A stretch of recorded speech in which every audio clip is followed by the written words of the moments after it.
Economic geography हमने इस book से स्टार्ट कर रखी थी। इसका जो चैप्टर नंबर 1 है वो है introduction to human and economic geography. तो ह्यूमन ज्योग्राफी का पार्ट ह्यूमन ज्योग्राफी की प्लेलिस्ट में है, इकोनॉमिक ज्योग्राफी का इकोनॉमिक ज्योग्राफी की प्लेलिस्ट में है। तो बेसिकली हम ये कर चुके थे डेफिनेशन, स्कोप और जो नेचर है। डेवलपमेंट देखते हैं, एग्जाम से रिलेटेड तो नहीं है, खैर फिर भी देख लेते हैं इसको फटाफट। इकोनॉमिक ज्योग्राफी है वो धीरे धीरे चेंज हो रहा है, उसका सब्जेक्ट मैटर भी, उसका स्कोप भी, क्योंकि जिससे इससे टेक्नोलॉजी डेवलप हो रही है और इंटरेक्शन हो रहा है ह्यूमन बींग्स और इन्वायरमेंट में, इंक्रीज़ हो रहा है। तो इसलिए जो स्कोप है इसका वो और ज़्यादा वाइड और ज़्यादा कॉम्प्लेक्स जो है बनता जा रहा है। ठीक है, कैसे कैसे डेवलप हो जरा वो देखते हैं। Early period pre first world war, तो इस टाइम पे क्या होता है कि इकोनॉमिक ज्योग्राफी है वो ऐसा हो रहा था कि इसको हम जो है सेपरेट इंडिपेंडेंट ब्रांच जो है वो बना सकते हैं। तो इकोनॉमिक ज्योग्राफी के जो फाउंडेशंस थे, जो बेसिक्स थे, उसको क्रेडिट दिया जाता है किसको, एंड्रे की किताब को, जो कमर्शियल ज्योग्राफी पे लिखी गई थी, ये किताब का नाम था। ठीक है, इसके अंदर ट्रेड से रिलेटेड, कॉमर्स से रिलेटेड जो है डेटा था। ठीक है, अब इनकी उसके बाद 20 साल बाद जो है एक जर्मन स्कॉलर थे गॉट्स, उन्होंने डेफिनेशन दी थी इकोनॉमिक ज्योग्राफी की कि भाई scientific investigation of nature of world areas in their direct influence on the production of good. ये जो डेफिनेशन है काफ़ी ज़्यादा क्या हुई थी, पॉपुलर हुई थी उस टाइम पे। ठीक है, कि प्रोडक्शन ऑफ गुड को इन्होंने जो है इंक्लूड किया है इकोनॉमिक ज्योग्राफी में, और प्रोडक्शन ऑफ गुड को इंक्लूड करा है, इसी वजह से ये जो है कमर्शियल ज्योग्राफी जो है उससे सेपरेट होने वाली ब्रांच बनने वाली थी इकोनॉमिक ज्योग्राफी। अभी सेपरेट नहीं करा गया इसको। ठीक है, इकोनॉमिक ज्योग्राफी जो है गोट्स के अकॉर्डिंग एक मेयरली ये नहीं था सिर्फ कि कमर्शियल स्टैटिक्स को कलेक्ट कर लिया डिफरेंट एरियाज़ को स्टडी करके। इसके अंदर जो है बेसिकली और भी चीज़ें थी, काफ़ी डिटेल में, वाइडर स्कोप था इसका, wider subject matter economic geography का था। ठीक है, यूएसए में कुछ, ब्रिटेन में स्कॉलर्स थे, जैसे ये 3 आपके नाम दे रखे हैं, इनका झुकाव थोड़ा कमर्शियल ज्योग्राफी की तरफ था, और ये नहीं चाहते थे कि इकोनॉमिक ज्योग्राफी को एक सेपरेट ब्रांच बनाई जाए, क्योंकि कमर्शियल ज्योग्राफी में वो इंक्लूड करते थे इसको। फिर इन्होंने एक बुक पब्लिश करी थी अपनी ये। ठीक है, और ये यही चला भाई कमर्शियल ज्योग्राफी में ज़्यादा झुकाव है वर्ल्ड में, फर्स्ट वर्ल्ड वॉर तक।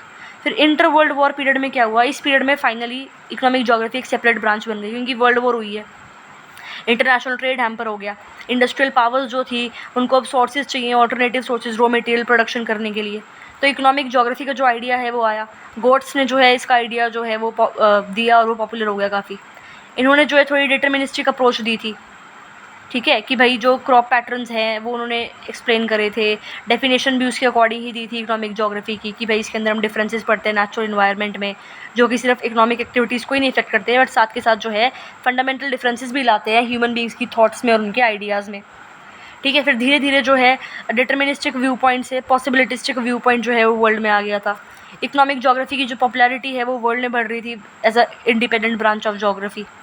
डिटर्मिनिस्टिक थीसिस जो है वो एक, it came under severe attack after 1920 through the work of the possibilist. ठीक है, तो मतलब डिटर्मिनिस्टिक व्यू पॉइंट की जगह हम कहाँ जा रहे थे, अब पॉसिबलिस्टिक व्यू पॉइंट की तरफ जा रहे थे। और पॉसिबिलिस्टिक व्यू पॉइंट जो है किसने लिखा था, इन दोनों जो जोग्राफर्स हैं उन्होंने लिखा था। ठीक है, तो इसकी वजह से जो इकोनॉमिक जोग्राफर्स हैं उन पर भी चेंज आया, वो भी ज़्यादा इंपॉर्टेंस दे रहे थे ह्यूमन्स के रोल, क्या है ह्यूमन का रोल प्रोडक्शन में। ठीक है, even definition of economic geography है वो भी चेंज हो गई। इवन फर्स्ट वर्ल्ड वॉर के बाद जो इकोनॉमिक ज्योग्राफी का सब्जेक्ट मैटर है उसमें भी काफ़ी ज़्यादा चेंज आया था। जो बार्कर है बेसिकली, उन्होंने पब्लिश की थी एक डिटेल्ड एनालिसिस एग्रीकल्चर रीजन्स की नॉर्थ अमेरिका। उनका जो वर्क है वो बेसिस बना था study of characteristics of agriculture regions in other part of the world also. ठीक है, तो इकोनॉमिक ज्योग्राफर्स हैं वो इससे इन्फ्लुएंस भी हुए थे। तो they continue to place a greater emphasis on primary production till second world war. ठीक है, तो जो ये इंटर वॉर पीरियड था, इस टाइम पे इकोनॉमिक ज्योग्राफी एक इंडिपेंडेंट ब्रांच ऑफ ज्योग्राफी बन गई थी, लेकिन जो रोल था इन्वायरमेंट का वो इसमें पढ़ा जा रहा था, उसको ज़्यादा इंपॉर्टेंस दी जा रही थी कि भाई location distribution of economic activities को देखो। एक इंपॉर्टेंट कंट्रीब्यूशन ब्रिटेन से था इकोनॉमिक ज्योग्राफी में, और वो इनका था, इनका जो काम था वो लैंड यूज़ मैप्स पे ब्रिटेन। ठीक है, मतलब अपार्ट फ्रॉम इन्वायरमेंट इन्होंने थोड़ा लैंड यूज़ के बारे में बात करी। ठीक है, लैंड यूज़ सर्वे ब्रिटेन का जो है इन्होंने ऑर्गेनाइज करा था 1930s में, वो बेसिस बना था ऑफिशियल एग्रीकल्चर रीजनलाइजेशन का, कि मतलब डिटेल में जो हम क्या पढ़ रहे हैं, एग्रीकल्चर को पढ़ रहे हैं रीजन्स के अकॉर्डिंग ब्रिटेन में कैसा एग्रीकल्चर था। फिर post second world war era, second world war era के बाद जो है सेवरल चेंजेस हुए थे जोग्राफर्स की थिंकिंग में, सिग्निफिकेंट चेंजेस हुए थे पॉलिटिकल इकोनॉमिक सिनेरियो में उस टाइम वर्ल्ड वॉर के बाद। सेकेंड वर्ल्ड वॉर कब हुई थी, 1935 से 1939 से 1945।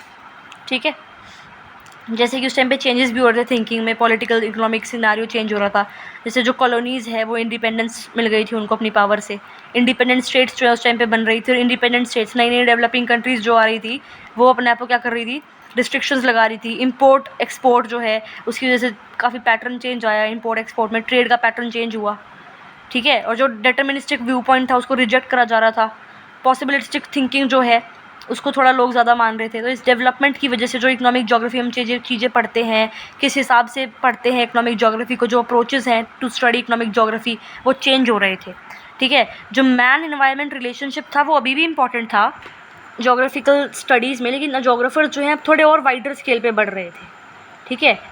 तो जो मैन इन्वायरमेंट रिलेशनशिप है वो तो बाकी अदर जो डिसिप्लिन हैं साइंस के, अगर जो जोग्राफर्स हैं बाकी वो भी इसको पढ़ते हैं, ठीक है। तो डिससेटिस्फेक्शन थी द डेफिनेशन ऑफ जोग्राफी, क्योंकि as a man environment relationship, देखो जोग्राफी की डेफिनेशन उस टाइम पे क्या थी कि भाई मैन और इन्वायरमेंट का रिलेशनशिप हम पढ़ रहे हैं, लेकिन ये तो बाकी डिसिप्लिन के लोग भी कर रहे हैं ना,